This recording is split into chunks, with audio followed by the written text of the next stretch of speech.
बहुत समय पहले की बात है। एक गांव में गोपाल नाम का एक कामचोर आदमी रहता था, जो बिना कुछ किए अमीर बनने का सपना देखता था। उसका परिवार अक्सर भूखा रहता और उनके पास पहनने के लिए अच्छे कपड़े भी नहीं होते थे। सुनिए जी, आप कब तक ऐसे घर में बैठे रहेंगे? आज हमारे घर में कुछ खाने के लिए भी नहीं है और बच्चों को पहनने के लिए कोई कपड़ा भी नहीं है। बताइए, ऐसे कैसे चलेगा काम? फिक्र मत करो, हम आज गरीब हैं लेकिन जल्द ही अमीर हो जाएंगे। बस थोड़ा सा सब्र करो। वो कैसे कैसे अमीर बन जाएंगे हम? आप तो एक उंगली भी नहीं हिलाते, कोई काम भी नहीं करते। कैसे अमीर बन जाएंगे हम, बताइए। गोपाल की पत्नी उसकी बातों से हैरान थी। उसने बहस करना छोड़ दिया। समय बीतता गया, लेकिन उनकी स्थिति में कोई सुधार नहीं हुआ। वे गरीब ही बने रहे। एक दिन गोपाल ने सोचा कि अब और इंतजार नहीं किया जा सकता। उसने अपनी चीजें पैक की और एक बुद्धिमान व्यक्ति से सलाह लेने के लिए लंबी यात्रा पर निकल पड़ा। रास्ते में गोपाल की मुलाकात एक बाघ से हुई।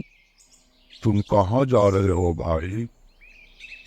किसी अक्लमंद आदमी के पास यह जानने के लिए जा रहा हूँ कि काम काज किए बिना मजे की जिंदगी कैसे बिताई जा सकती है, अमीर कैसे बना जा सकता है। ओहो, ये तो बहुत अच्छी बात है। प्लीज जब तुम उससे मिलना तो उससे यह भी पूछना कि मेरे पेट में जो ये भयानक दर्द है वह कैसे दूर होगा। यह मुझे बहुत दिनों से सता रहा है। वो जरूर पूछना भाई। ठीक है, मैं पूछ लूँगा। बाघ से मिलने के बाद गोपाल ने अपनी यात्रा जारी रखी। कुछ दिनों के बाद वह एक आम के पेड़ के पास पहुंचा। ओ भले इंसान, तुम कहाँ जा रहे हो? मैं एक बुद्धिमान व्यक्ति से मिलने जा रहा हूँ, यह जानने के लिए कि मैं बिना काम किए अमीर कैसे बन सकता हूँ। अच्छा, उससे मेरी भी समस्या का समाधान पूछ लेना। बसंत में मुझ पर फूल तो आते हैं पर फल नहीं लगते। पूछना तो ऐसा क्यों हो रहा है? ठीक है, मैं पूछ लूँगा। गोपाल आगे चलता रहा और फिर वह एक झील के किनारे पहुंचा। अचानक एक मछली पानी से बाहर आकर उससे बोली, सुनो भाई साहब, तुम कहाँ जा रहे हो?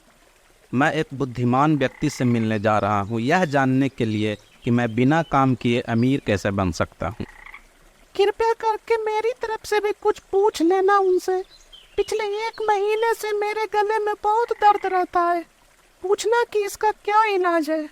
ठीक है, मैं पूछ लूँगा। आखिरकार कई दिनों की यात्रा के बाद गोपाल एक बुद्धिमान व्यक्ति के पास पहुंचा।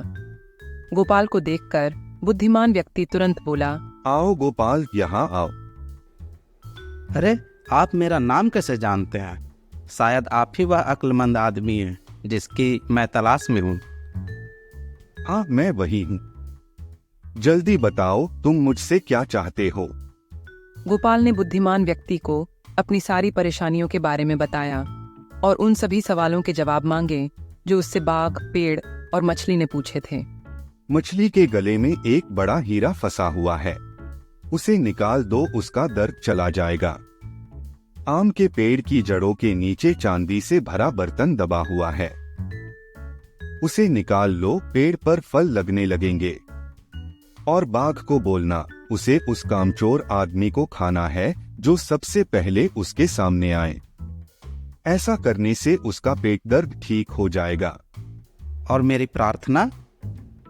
वह तो पहले ही स्वीकार हो चुकी है। अब जाओ और अपना भाग्य पाओ। गोपाल की खुशी का कोई ठिकाना न रहा। उसने अक्लमंद आदमी से और कुछ नहीं पूछा और घर की ओर वापस चल दिया। चलते चलते वह झील के तट पर आ पहुंचा, जहां मछली उसका इंतजार कर रही थी। क्यों भाई, अक्लमंद आदमी ने मेरे लिए क्या सलाह दी है? तुम्हारे गले में एक बड़ा हीरा फंसा हुआ है, उसके निकलते ही तुम्हारा दर्द दूर हो जाएगा। ओ भाई, उस हीरे को मेरे गले से निकाल लो, इससे मेरा दर्द दूर हो जाएगा और तुम्हें हीरा भी मिल जाएगा। प्लीज प्लीज भाई का ओह, हीरे। मुझे क्या लेना है इस पचड़े में पड़कर? मैं तो उंगली हिलाए बिना ही माला माल हो जाऊंगा। ये कहकर गोपाल अपने रास्ते चल दिया। चलते चलते वह आम के पेड़ के पास पहुंच गया। क्यों भले इंसान, उस बुद्धिमान आदमी ने मेरी तकलीफ का क्या इलाज बतलाया है? तुम्हारी जड़ों के नीचे चांदी से भरा एक बर्तन दबा पड़ा है। उसे बाहर निकालना जरूरी है, तभी तुम्हारे फूल नहीं मुरझाएंगे और तुम पर फल लगने शुरू हो जाएंगे। ओ भले इंसान, मेहरबानी करके मेरी जड़ों के नीचे से चांदी से भरा हुआ बर्तन तो निकाल लो। इस तरह तुम्हारा भी भला हो जाएगा, तुम्हें चांदी मिल जाएगी और मेरा भी फायदा होगा। ओह नहीं, मैं यह मुसीबत उठाने को तैयार नहीं हूँ। अक्लमंद आदमी ने कहा है कि मैं तो हर हाल में अमीर हो जाऊंगा, वो भी बिना काम किए हुए। इतना कहकर गोपाल आगे बढ़ गया। वह चलता गया और अंत में बाघ से उसकी मुलाकात हो गई। बाघ गोपाल को देखते ही खुशी से बोला, तुम आ गए भले इंसान, बताओ अक्लमंद आदमी ने मेरे लिए क्या सलाह दी है? मुझे झटपट बताओ, देर मत करो। अरे भाई, आराम से सुनो। जो कामचोर आदमी सबसे पहले तुम्हारे सामने आ जाए उसे ही खा जाओ। तुम्हारा पेट दर्द तुरंत गायब हो जाएगा और तुम सेहतमंद भी हो जाओगे। वाह, धन्यवाद भाई। और बताओ, रास्ते में क्या देखा और क्या सुना? किस किस से मिले तुम? गोपाल ने मछली और आम के पेड़ के साथ अपनी मुलाकातों का किस्सा सुनाया और यह भी बता दिया कि उन्होंने उससे विनती भी की थी। ये सब सुनकर बाघ बहुत खुश हुआ। अब मुझे कामचोर की तलाश करने की जरूरत, क्योंकि वह तो स्वयं ही मेरे पास आ गया है। दुनिया में तुमसे बढ़कर और कामचोर ढूंढने से भी नहीं मिलेगा। ये कहकर बाघ गोपाल के ऊपर झपटा और उसे पूरा का पूरा खा गया। बाघ, बाप रे बाप। ओह, यह तो एक सपना था। ओह, बाल बच्चा, आज मैं संकल्प लेता हूँ कि आइंदा कभी कामचोरी नहीं करूँगा। मेहनत करूँगा और मेहनत करके पैसे कमाऊँगा और अमीर बनूँगा।